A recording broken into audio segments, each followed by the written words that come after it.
Hello दोस्तों, आपका स्वागत है आपके अपने YouTube channel power of maths academy. दोस्तों आज हम सेट करने वाले हैं जो कि आपका एग्जाम हुआ था 18 सितंबर 2016 को। दोस्तों बिना किसी देरी के स्टार्ट करते हैं और देखेंगे हम कैसे क्वेश्चन को हलवा बनाते हैं। तो दोस्तों आपके सामने पहला क्वेश्चन ये रहा, बहुत ही आसान सवाल है। क्या कह रहा है कि 29,503 में 5 के स्थानीय मान तथा 32,071 में 7 के अंकित मान में अंतर है। दोस्तों बहुत ही आसान सवाल है। जैसे मैंने बोला स्थानीय मान निकालते कैसे, यहां देखो किसका कह रहा है 5 का, तो 5 के सामने 5 रखेंगे और देखेंगे कि राइट हैंड साइड में कितने डिजिट हैं, 1 और 2, 2 डिजिट है तो 2 जीरो चिपका दो, 2 जीरो चिपकाओगे तो इस जगह 5 का स्थानीय मान कितना हो जाएगा, 500 हो जाएगा। साथ ही साथ मैंने बोला था किसी का भी अंकित मान निकालने को है ना, तो अंकित मान हमेशा क्या रहता है, सेम रहता है, चाहे वो कोई सा भी नंबर हो। इस जगह चाहे कोई भी नंबर आ रहा हो ना, इस नंबर से कोई मतलब नहीं। अगर अंकित मान की बात कर रहा है ना तो अंकित मान हमेशा सेम रहता है। तो अंकित मान यहाँ कितना हो जाएगा, 7 ही रहेगा। क्या कह रहा है, इसमें अंतर बता दो। आप मुझे बताओ 500 में जब 7 जाएगा ना तो क्या 430 बचेगा, 70 जाता है तब बचता है। 500 में जब 7 जाता है तो कितना बचता है, 493। ये देखो बिल्कुल ही बेकार ऑप्शन दे रखे, 2 बचेगा क्या 43 बचेगा, बिल्कुल बेकार ऑप्शन दे रखे। Option number 2 is the right answer. उम्मीद करता हूं दोस्तों पहला क्वेश्चन आपको बहुत ही अच्छे समझ में आया होगा। दोस्तों समझ में आया हो तो प्लीज लाइक कीजिए और चैनल पर नए हो तो प्लीज सब्सक्राइब कर देना। चलिए बढ़ते क्वेश्चन नंबर 2 की ओर। तो क्वेश्चन नंबर 2 क्या कह रहा है कि 30,028 बराबर 28 इकाई प्लस 28,000 प्लस 2.5, तब बताना यह है कि रिक्त स्थान पर संख्या क्या होगी। दोस्तों हमेशा ध्यान रखना, अगर इकाई की लिखा हो ना, कहीं भी इकाई लिखा हो उसका मतलब क्या होता है, गुणावन, समझे। अगर 2.5 लिखा हो तो उसका मतलब क्या होता है, गुणा 10। अगर सैकड़ा लिखा हो तो गुणा क्या होता है हमारा 100 का। यदि 1000 लिखा हो तो क्या होता है गुणा हमारा 1000 का। ये चीज समझ, इस तरीके से बढ़ते चले जाओगे। उम्मीद करता हूं समझ में आ रहा होगा। आप मुझे भी बताओ ये क्या लिखा, 30,028 लिखा, यहाँ क्या लिखा 28 इकाई। इकाई का मतलब 28 इंटू 1 करोगे कितना आएगा, 28 आएगा। प्लस 28,000 लिखा है, 1000 मतलब इंटू 1000 करेंगे तो 28 इंटू 1000 क्या हो जाएगा, 28,000 हो जाएगा। प्लस अब यहाँ देखो 2.5 लिखा है, 2.5 मतलब रिक्त स्थान में क्या करेंगे कि जिसमें 10 का गुणा करेंगे। तो आप मुझे बताओ 30,028 आना चाहिए। आप मुझे बताओ ध्यान से कि ये देखो कितना लिखा है, ये 28,000 हो गया और ये 28 हो गया, टोटल मिलाकर कितना हुआ 28,028 हुआ। ये देखो है कितना 30,028, ये हो कितना रहा 28,028। मतलब कि हमको इस जगह पर मुझे टोटल मिलाकर कितना चाहिए, 28,028 आ रहा है, 30,028 हो रहा है। मतलब कि इस जगह पर मुझे कितना चाहिए, 2,000 चाहिए। अब 2,000 तो चाहिए लेकिन साथ ही साथ इसमें गुणा 10 भी करना पड़ेगा। अब मुझे तो यहाँ पर क्या करूंगा कि मुझे 2,000 मिल जाए, तो मुझे गुणा 200 का ही तो करना पड़ेगा। 200 इंटू 10 क्या होता है, 2,000 होता है। देखो चीजें बराबर हो गई, इक्वल टू बराबर इक्वल टू आना चाहिए। मतलब 30,028 बराबर इधर भी 30,028 आना चाहिए, क्योंकि इक्वल टू का मतलब ही होता है दोनों साइडें बराबर हो। मतलब कहने का ये है कि इस रिक्त स्थान पर क्या होना चाहिए, 200 होना चाहिए, तभी आपको 2,000 मिलने वाला है। तो option number 1 is the right answer. बहुत ही आसान सवाल। चलिए बढ़ते क्वेश्चन नंबर 3 की ओर। तो क्वेश्चन नंबर 3 क्या कह रहा है कि 80,808 को 108 से भाग देने पर जो प्राप्त शेषफल को 90,909 को 109 से भाग देने पर प्राप्त शेषफल से भाग दिया जाता है ना, तब भागफल है। दोस्तों बहुत ही आसान सवाल है, आपने भाग तो करना आता ही होगा। आप पहले क्या दे रहे हो, 108 का भाग दे रहे हो, किसमें दे लो ना, 80,808 को जल्दी से भाग करो। देखो कितने बार जाएगा, 8 8 64, 8 बार तो जाएगा नहीं, देखो 7 बार जाएगा। 7 8 56 की 56 ही रहेगा और 7 एकम 7 क्योंकि 0 है ना, 756 आया। 8 में से 6 गया 2, यहाँ 10 होगा, 10 में से 5 गया 5, ये 52 या 7 से खत्म ही हो जाएगा। अब एक कैरी लोगे 0 बढ़ जाएगा। अब मुझे बताओ कितनी बार जाएगा, 5 बार जाएगा क्या, 5 40, 540 ज्यादा हो जाएगा, 4 बार जाएगा। देखो 4 32 की 32 ही रहेगा, 4 एकम 4। अब मुझे तो 10 में से 2 जाएगा, कितना हुआ 8, यहाँ गया 1 बचेगा, 11 हो जाएगा। 11 में से 3 गया, कितना बचेगा 8, यहाँ तो खत्म ही हो जाएगा। आप कैरी लोगे 8 हो जाएगा। आप मुझे बताओ कितने बार जाएगा, 8 बार जाएगा, 8 एकम 8, 8 64, हाँ चला जाएगा। 8 बार चाहोगे तो कितना आएगा, 8 एकम 8, 8 64 हो जाएगा। अब मुझे बताओ कितना शेषफल बचा, 8 में से 4 गया 2, 8 में से 4 गया कितना होता है, 4 होता है ना। 8 में से जब 4 जाएगा तो कितना बचेगा 4, और 8 में से 6 जाएगा कितना बचेगा 2, ये कैंसिल। मतलब कि शेषफल कितना आया हमारा 24 आया।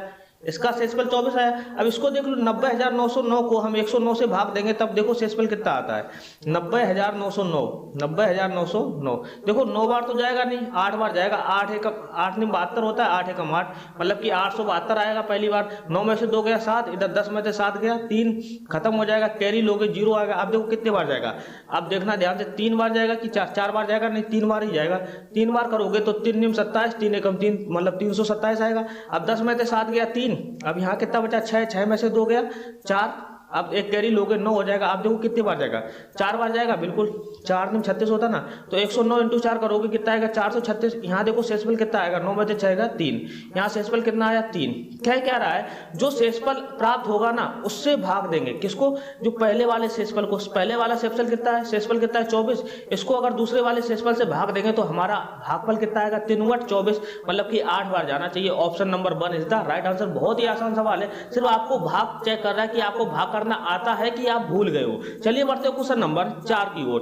तो क्वेश्चन नंबर 4 क्या कह रहा है कि यदि 603 × 28 बराबर 63 × 4 × रिक्त स्थान पर संख्या बतानी। आप मुझे बताओ, इस संख्या का अगर मैं इकाई का अंक करूंगा ना, तो इकाई का अंक इकाई के अंक पर ही डिपेंड करता है। 3/24 मतलब कि लास्ट में क्या आएगा 4 आएगा। अब देखो यहाँ लास्ट में 4 क्या आएगा, 4 × 12, यहाँ इकाई का अंक 2 हुआ। अब 2 में मैं किस संख्या का गुणा करूंगा कि मुझे 4 मिल जाए। देखो 2 3 6 गलत, 2 7 14 4 मिल रहा, 2 1 2 गलत, 2 16 6 मिलेगा गलत। तो ऑप्शन नंबर 2 की सही होना इसकी मजबूरी हो जाती है, क्योंकि इकाई का अंक अगर बराबर लगा ना, इस जगह जो इकाई का अंक होगा वो इस जगह भी इकाई का अंक क्या होना चाहिए, सेम होना चाहिए, तभी बराबर का मतलब भी है। उम्मीद करता हूं आपको बिना काटे आंसर मिल गया होगा। चलिए बढ़ते हैं क्वेश्चन नंबर 5 की ओर।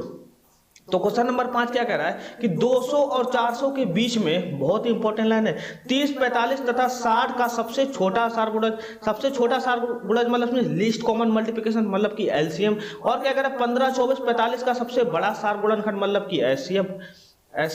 ये क्या लगा, बीच में भाग करना है और पूछ रहा है कि बराबर है। तो आप मुझे बताओ 30 45 और 60 का अगर एलसीएम बात करेंगे ना, तो 30 45 और 60 का एलसीएम क्या होता है, 15 से जा रहा काट दो, 15 दूनी 30, 15 तिया 45, 15 चौको 60। अब देखो 2 से जा रहा, 2 एकम 2, 3 तो जाएगा नहीं, 2 दूनी 4। अब जो एलसीएम आएगा 2 3 6, 6 दूनी 12, 12 × 15 कितना होता है 180 एलसीएम होता है। अब कह क्या रहा कि 200 और 400 के बीच में होना चाहिए। 180 क्या 200 और 400 के बीच में है, नहीं है। अब जो इसका एलसीएम होगा इसका मल्टीपल ही तो होता है, 180 एकम 180, 180 दूनी कितना होता है 360, क्योंकि एलसीएम क्या होता है मल्टीपल में चलता है।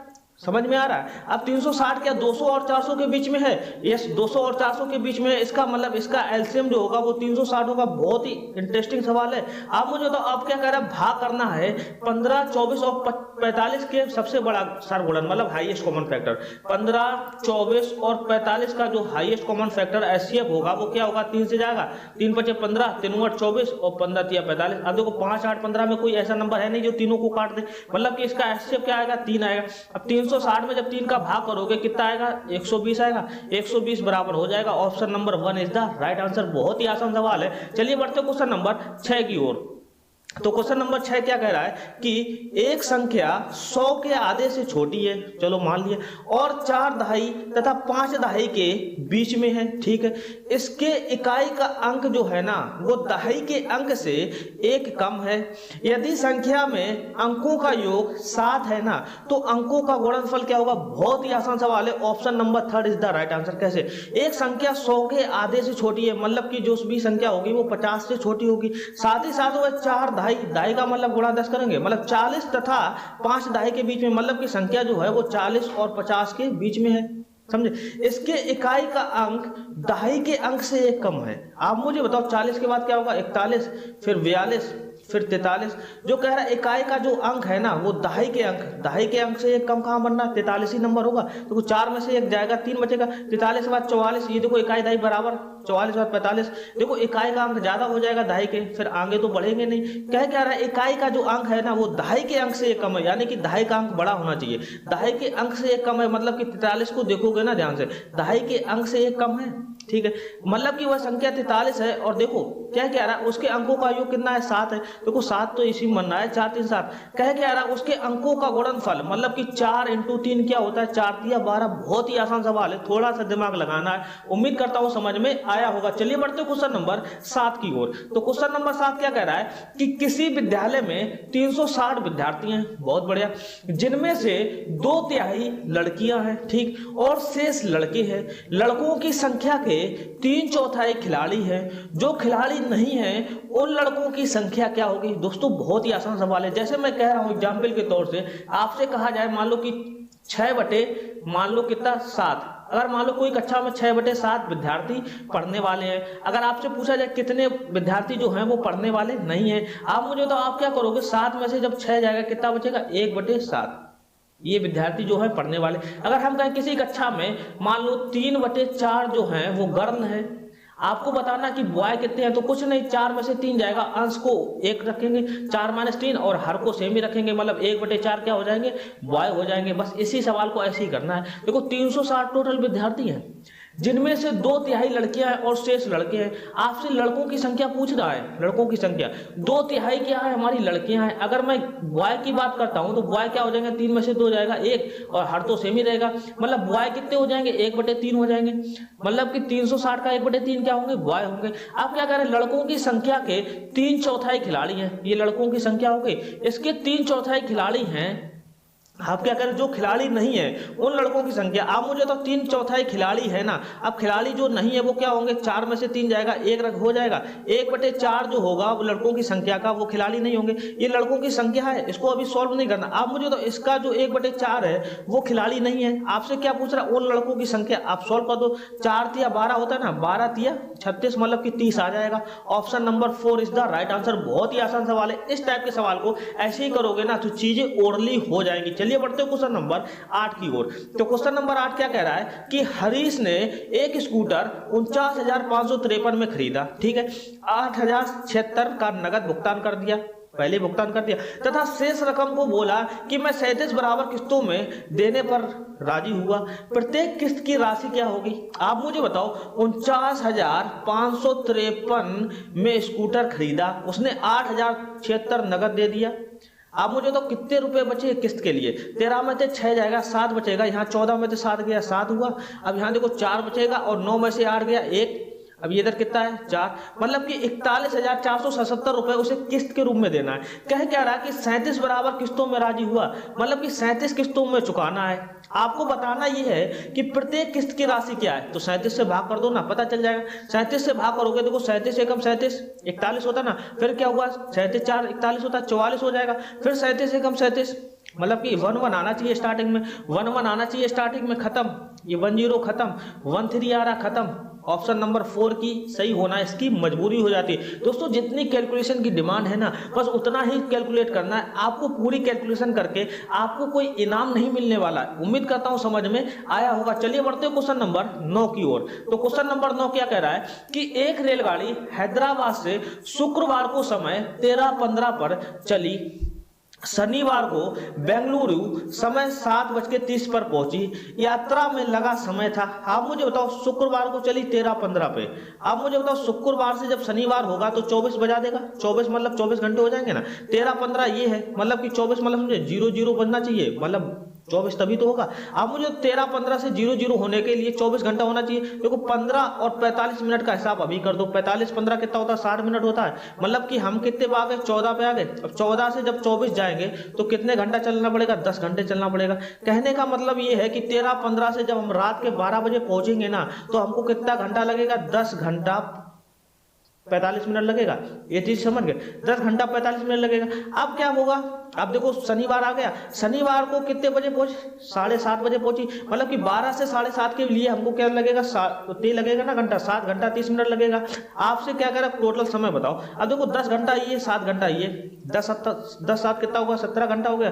45 मिनट और 30 मिनट कितना हो गया, 75 मिनट, मतलब कि 17 घंटा 75 मिनट, 17 घंटा 75 मिनट। तो ये तो गलती हो जाएगा ऑप्शन नंबर 3 और ऑप्शन नंबर 4। अब मुझे तो 17 घंटा 75 मिनट दे रखा है ना, क्योंकि 60 मिनट इधर कैरी लोगे, ये देखो 1 घंटा 60 मिनट का होता है, 1 घंटा इधर आ जाएगा 18 घंटा। अब देखो 60 इधर चला जाएगा तो कितना बचेगा, 15 बचेगा। 18 घंटा 15 मिनट कहाँ दे रखा, option number 1 is the right answer. बहुत ही आसान सवाल है, समय के सवालों को सॉल्व करने के लिए बहुत ही आसानी से सोचना पड़ेगा और आपको सवाल आसानी से सॉल्व हो जाएगा। चलिए बढ़ते हैं क्वेश्चन नंबर 10 की ओर। तो क्वेश्चन नंबर 10 क्या कह रहा है कि 15 दिनों में मिनटों की संख्या निम्न में से किसके सेकंडों की संख्या के बराबर है। 15 दिनों में मिनटों की संख्या, आप मुझे तो 15 दिन है, एक दिन में 24 घंटे होते हैं, तो 15 दिन में 15 × 24।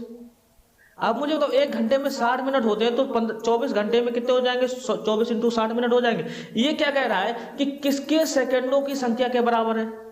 देखो सभी घंटे घंटे दे रखे, घंटे घंटे, माना कि n सेकंडों की संख्या के बराबर, n घंटे में सेकंडों की संख्या बराबर है। देखो यहाँ घंटे दे रखे ना ऑप्शन से, देखो n घंटे को अगर मिनट में बनाओगे तो 60 का गुणा, फिर सेकंड में बनाओगे तो 60 का गुणा करना पड़ेगा। आपको n की वैल्यू पता चल जाएगी कितने घंटे की सेकंडों की संख्या के बराबर है। आप मुझे तो 60 से 60 कैंसिल, 15 चौको 60, 4 छंग 24, मतलब कि n बराबर क्या आएगा 6। मतलब कहने का ये हुआ 15 दिनों में जो मिनटों की संख्या है ना, वो 6 घंटों के सेकंडों की संख्या के बराबर है। Option number 1 is the right answer. बहुत ही आसान सवाल है। तो चलिए दोस्तों बढ़ते हैं क्वेश्चन नंबर 11 की ओर। बहुत ही आसान सवाल है। क्या कह रहा है कि फलों के मूल प्रति किलोग्राम नीचे दिए गए, ठीक है। अब क्या कह रहा है कि रेशमा जी ने क्या किया, इतने किलो खरबूजा और ये सब खरीदा, उसके बाद दुकानदार को 500 का नोट दिया, कितने रुपए वापस मिले। अच्छा, हमको योग करना है। अब मुझे बताओ, रेशमा जी ने 4.5 किलोग्राम खरबूजा खरीदा, 1 किलोग्राम खरबूजे की मूल कितनी है 18.5, तो 4.5 किलोग्राम खरबूजे की मूल कितनी हो जाएगी, 4 दूनी 8 और 1 9/2 किलोग्राम होगा। अब मुझे तो 18.50 प्रति रुपए किलो है। अब तो 9/2 किलोग्राम की कीमत कितनी होगी, गुणा कर दोगे। अब 2 से काटोगे, देखो 2 में 18, दशमलव हुआ, 2 दूनी 4, 10 हुआ, 2 पंचे 10, मतलब 9.5 × 9 कितना आएगा, गुणा करोगे। 9 × 45 की 5, 9 दूनी 18, 4 22 की 2, हासिल लगी 2, 9 में 81, 81 और 2 कितना हुआ 83.25 आया। ये चीज समझ गए। आप देखो इसका हिसाब, 1 किलोग्राम 200 ग्राम चेरी का मूल कितना, देखो 1 किलोग्राम चेरी का मूल 72 रुपए है, 72 रुपए लिख दो। अब 200 ग्राम चेरी का मूल कितना हो जाएगा, आप मुझे बताओ बहुत ध्यान से। 1 किलोग्राम में क्या होते हैं, 1000 ग्राम होते हैं, 1000 ग्राम बराबर 72, समझ गए। अगर मैं आपसे कहूं कि 2000 ग्राम बराबर, मतलब 2 का गुणा करोगे ना, तो 2000 ग्राम बराबर दोनों तरफ गुणा करना पड़ेगा 2 का, तो 2 दूनी 4, 2 सत्ते 14, 144 हुआ। आप यहां से देखो 200 ग्राम नहीं निकल के आएगा, 200 ग्राम आ जाएगा। देखो 2000 को क्या लिख सकते हो, 200 × 10 लिख सकते हो, बराबर 144। अब देखो 200 ग्राम बराबर क्या हो जाएगा 144/10। अब 144/10 क्या होगा 14.4, मतलब कि 200 ग्राम की जो कीमत है 14.4 रुपए है। तो 72 किलोग्राम ये हो गया, 72 रुपए ये हो गई, और 200 ग्राम की कीमत 14.4 और जोड़ दो, ठीक है। अब मुझे तो क्या करा, 250 ग्राम अंगूर खरीदे। 1 किलोग्राम अंगूर की कीमत कितनी है 120.60 रुपए है। अब मुझे तो आधा किलो की इसकी आधी हो जाएगी, 2 छंग 12, 2 × 6। अब इसकी आधी क्या होती है 250 ग्राम, मतलब कि कितना हो जाएगा 2 × 6, और 30 का आधा कितना होता है 15, मतलब कि 30.15 रुपए, मतलब कि कितना आ जाएगा 30 रुपए और 15 पैसे आ जाएगा, मतलब 30.15। अब ये चीज समझ गए, इतनी चीज कंफर्म। आप मुझे बताओ आप क्या खरीद रही कि 1 से 3/4 किलोग्राम सेब, मतलब कि 4 × 4 और 3 7/4 kg, 7/4 kg क्या खरीदा सेब। सेब की कीमत 1 किलो की कितनी 78.40, तो 7/4 किलो की क्या हो जाएगी, 4 से काटोगे, 4 × 4 3 हुआ, 4 × 36, 2 हुआ, 4 छंग 24 इतना आया, गुणा 7 करोगे। आप मुझे बताओ 0 7 छंग 42 की 2 हासिल लगी 4, 7 × 63 4, 67 की 7 हासिल लगी 6, 7 × 7 और 6 13, मतलब कि 137.20 आया, 137.20 आया। थोड़ी कैलकुलेशन है, इसको घबराना नहीं, लेकिन ये कंफर्म नंबर होते हैं अगर आप सवाल को कर ले जाओगे। आप मुझे बताओ तो टोटल दाम कितना हुआ, आप मुझे बताओ। अब इसको जोड़नी है तो जोड़ दो, 5 5 10 की 0 हासिल लगी 1, 2 4 6 1 7 2 9 10 की 0 हासिल लगी 1 हुआ, 3 1 4 4 2 6 6 4 10 7 17 की 7 17 की 7 हासिल लगी 1। आप मुझे बताओ 8 7 15 1 16 16 3 19 19 3 22 1 23 की 3 हासिल लगी 2 2 1 3, मतलब कि 337 रुपए का उसने खरीदारी की। आप मुझे तो 500 का नोट दिया, 337 की खरीदारी की, तो कितना रुपए शेष बचा, 10 में से 7 गया 3, 9 में से 3 गया 6, 4 में से 3 गया 1, 163 रुपए वापस मिलेंगे। उम्मीद करता हूं समझ में आया होगा। चलिए बढ़ते हैं क्वेश्चन नंबर 12 की ओर। तो क्वेश्चन नंबर 12 क्या कह रहा है कि साबुन की एक टिकिया का आकार 7 सेंटीमीटर, 5 सेंटीमीटर और 2.5 सेंटीमीटर है। दो पेटियों में जिनकी आंतरिक माप 56 सेंटीमीटर, 0.4 मीटर, 0.25 मीटर है। साबुन की इन टिकियों में अधिकतम संख्या पैक की जा सकती है। आप मुझे बताओ बहुत ध्यान से कि टोटल जो टिकिए का वॉल्यूम है ना, जो टोटल टिकियों का वॉल्यूम कितना है, 7 सेंटीमीटर है, 5 सेंटीमीटर है और 2.5 सेंटीमीटर है। अब जिसना जो पेटी है उनका वॉल्यूम कितना है, एक पेटी का, दो पेटियों में बोल रहा है, दो पेटियों में रखना है, लेकिन पहले हम एक पेटी का देख ले रहे हैं। एक पेटी का वॉल्यूम कितना दे रखा, 56 सेंटीमीटर, 56 सेंटीमीटर। 0.4 मीटर को हम सेंटीमीटर बनाएंगे, गुणा 100 करेंगे, एक जीरो से दशमलव खत्म, कितना हो जाएगा 40 सेंटीमीटर। और 0.25 मीटर को सेंटीमीटर 100 से 2 दशमलव खत्म, मतलब कि 25 सेंटीमीटर। अब देखना ये टोटल एक बक्से पेटी का वॉल्यूम हो गया, एक पेटी का वॉल्यूम हो गया। आप मुझे बताओ बहुत ध्यान से, कह रहा कि दो पेटियों का वॉल्यूम कितना हो जाएगा, 2 इंटू समथिंग कर देंगे, ये चीज समझ गए। आप कह रहा एक टिकिए का वॉल्यूम देखना कितना है, 7.5 इंटू 2.5, समझ गए। 7 से काटो 7 अठे 56, 5 40, 25 से 25 कटेगा, ये दशमलव ऊपर जाएगा, 10 बना देगा। अब देखो 8 64, 64 और दूनी कितना हुआ 128 इंटू 10 करोगे कितना आ जाएगा 1280। 1280 कहाँ दे रखा, option number 1 is the right answer.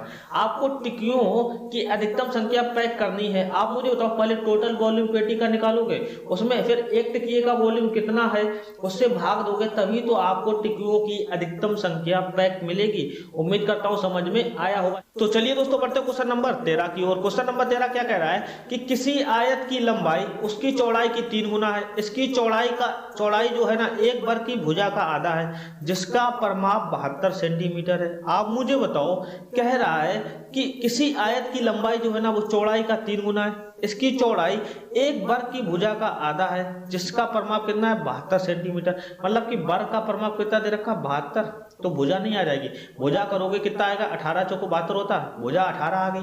अब देखना क्या है कि चौड़ाई जो है ना वो एक वर्ग की भुजा का आधा है, मतलब कि आयत की जो चौड़ाई है वर्ग की भुजा 18 है, इसकी आधी क्या हो जाएगी 9। ये चीज समझ गए। आप मुझे तो क्या रहा, आयत की जो लंबाई है उसकी चौड़ाई की 3 गुनी है। आप मुझे तो जो आयत की लंबाई होगी इसकी चौड़ाई की 3 गुनी, मतलब 9 या 27 होगी। चीजें कंफर्म, जितना कह रहा था उतना मैंने लिख दिया। अब देखो ध्यान से क्या कह रहा है कि तब क्या है, आयत और वर्ग दोनों के परिमाप बराबर है। आयत का परिमाप कितना है 72, अब वर्ग का परिमाप देखो क्या होता है 2 कोष्ठक लंबाई प्लस चौड़ाई, 9 प्लस 27, 27 और 9 36, 36 दूनी कितना होता है 72। देखो 72 बराबर 72 आ रहा है, इसका मतलब यही सही हो जाएगा, बाकी सब गलत हो जाएगा। आपको चेक करने की जरूरत नहीं है, इतना समय बर्बाद नहीं करना। चलिए बढ़ते क्वेश्चन नंबर 14 की ओर। तो क्वेश्चन नंबर 14 क्या कह रहा है कि निम्नलिखित में से कौन सा सही नहीं है। बहुत ध्यान से समझना कि 2005 ग्राम बराबर 2.005 किलोग्राम, बिल्कुल सही है। आप मुझे तो इसको अगर किलोग्राम को मैं ग्राम में बनाना चाहता हूं तो 1000 का गुणा करना पड़ेगा। ये देखो 3 अंक बाद डेसिमल और ये 3 जीरो, ये कट जाते हैं, ये पूरे कट जाते हैं। कैसे, अगर नहीं पता है 2.05 इंटू 1000 करना पड़ेगा, ये ग्राम बना देगा। पॉइंट हटाओगे, नीचे 1 लगाओगे, 3 अंक बाद डिजिट, तो 3 जीरो चिपका दो। देखो ऐसे काट लो चाहे ऐसे सोच लो, मतलब ये 2005 ग्राम दे रखा, ठीक है। अब देखना ऑप्शन नंबर 2 थोड़ा बड़ा दे रखा। चलो आगे देखो, 10 का 27 का मतलब क्या 1/100वां भाग, तो 10 का 1/100वां भाग करोगे, देखो कितना आएगा, खत्म, कितना है 1/10। 1/10 को क्या लिख सकते हो 0.1 लिख सकते हो, ये भी सही है। देखो 55 लीटर और 55 मिलीलीटर बराबर कितना होगा 55.55 लीटर, यही गलत हो जाएगा, यही सही हो जाएगा। कैसे, आप मुझे तो 55 लीटर में क्या होता है 55,000 मिलीलीटर होंगे, प्लस 55 मिलीलीटर जोड़ोगे तो कितना आ जाएगा 55,055 मिलीलीटर। अब इसको लीटर में बनाओगे 1000 से भाग करना पड़ेगा, 1000 से भाग करना पड़ेगा, 3 अंक बाद डिजिट आ जाए, दशमलव आ जाएगा, मतलब कि 55.055 लीटर होगा अगर लीटर में कन्वर्ट करोगे। आप मुझे तो 55.055, यहाँ 55.55 लीटर आ रहा है। ऑप्शन नंबर 4 गलत हो जाएगा। आपसे यही पूछ रहा है कौन सा सही नहीं है। अगर ये सही होता तो ये गलत हो जाएगा था ऑप्शन नंबर 2। हमें इस चीज में क्या करना है, हमको बड़ा सा ऑप्शन चेक नहीं करना, सबसे पहले छोटे छोटे ऑप्शन को चेक करना है, जिससे कि हमारा समय कम बर्बाद हो। तो option number 4 is the right answer. चलिए बढ़ते क्वेश्चन नंबर 15 की ओर। तो क्वेश्चन नंबर 15 क्या कह रहा है कि संतरे के एक 15 लीटर 286 मिलीलीटर जूस को गाजर के 19 लीटर 714 मिलीलीटर जूस में मिलाया जाता है। इस मिश्रण में 12 लीटर 750 मिलीलीटर जूस प्रयोग में लाया जाता है और शेष बोतलों को भरा जाता है। जहां प्रत्येक बोतल में 250 मिलीलीटर जूस आता है तो बोतलों की संख्या क्या होगी? आप मुझे बताओ। पहले 15 लीटर और 19 लीटर को अगर ध्यान से जोड़ोगे, मतलब मिलाया जाता, 15 और 19 कितना होता है? 15 और 9 24, 10 34 लीटर हो जाएगा। अब 286 मिलीलीटर और 714 कितना बना देगा? 1000 मिलीलीटर। 1000 मिलीलीटर बराबर 1 लीटर, मतलब 15 और 19 कितना हो जाएगा? 34, और एक जो लीटर होगा 286 और 714 को मिलाकर कितना हो जाएगा? 35 लीटर का मिश्रण है। आपको 35 लीटर का मिश्रण मिलाया जाता है। इसमें क्या कह रहा है कि 12 लीटर 750 मिलीलीटर जूस प्रयोग में। 35 लीटर को हम ऐसे भी लिख सकते हैं 34 लीटर और 1000 मिलीलीटर, बात तो बराबर है। इसमें 12 लीटर और 750 मिलीलीटर प्रयोग में लाया जाता है। बचा कितना? 750 में जब 1000 में 750 जाएगा 250 मिलीलीटर, और 34 में से जब 12 जाएगा, 4 में से 2 गया 2, 3 में से 1 गया 2, मतलब कि 22 लीटर और 250 मिलीलीटर बचा। अब क्या कह रहा है? जहां प्रत्येक बोतल में 250 मिलीलीटर जूस मिलाया, देखो क्वांटिटी क्या? मिलीलीटर, तो हमको सब में मिलीलीटर बना दो। 22 लीटर बराबर 22,000 मिलीलीटर, 22,000 मिलीलीटर हो जाएगा। देखो 22 लीटर 22,000 मिलीलीटर, और ये 250 ये है, इसको जोड़ोगे कितना आ जाएगा? 22,250 मिलीलीटर आएगा। अब क्या करें? एक बोतल की कीमत कितनी है? 250 मिलीलीटर है, मतलब बोतल में जो क्वांटिटी है वो 250 की है। आपको बताना कितने बोतलों की संख्या, तो भाग दे दो ना। 250 का काटोगे, देखो 0 से 0 खत्म, 25 से काटोगे, देखो 25 अट्ठे कितना होता है? 200 होता है। ये 222 है ना, 25 से एक बार जाएगा नहीं, 3 संख्या लेनी पड़ेगी। 25 अट्ठे 200, मतलब कि जो भी नंबर आएगा 8 से स्टार्ट होना चाहिए, खत्म। 8 से नंबर तीनों स्टार्ट हो रहे हैं। चलो 25 अट्ठे 200, 22 बचा 225 हुआ, 25 निम्मा कितना होता है? 225। ये तो आनी चाहिए ना calculation. Option number 3 is the right answer. उम्मीद करता हूं दोस्तों आज का ये सेशन आपको बहुत ही अच्छा लगा होगा। दोस्तों अगर ये सेशन पसंद आया हो तो प्लीज लाइक कीजिए, और चैनल पर नए हो तो प्लीज सब्सक्राइब कर देना। चलिए दोस्तों मिलते हैं फिर नेक्स्ट प्रीवियस ईयर क्वेश्चन के साथ। तब तक के लिए दोस्तों जय हिंद दोस्तों।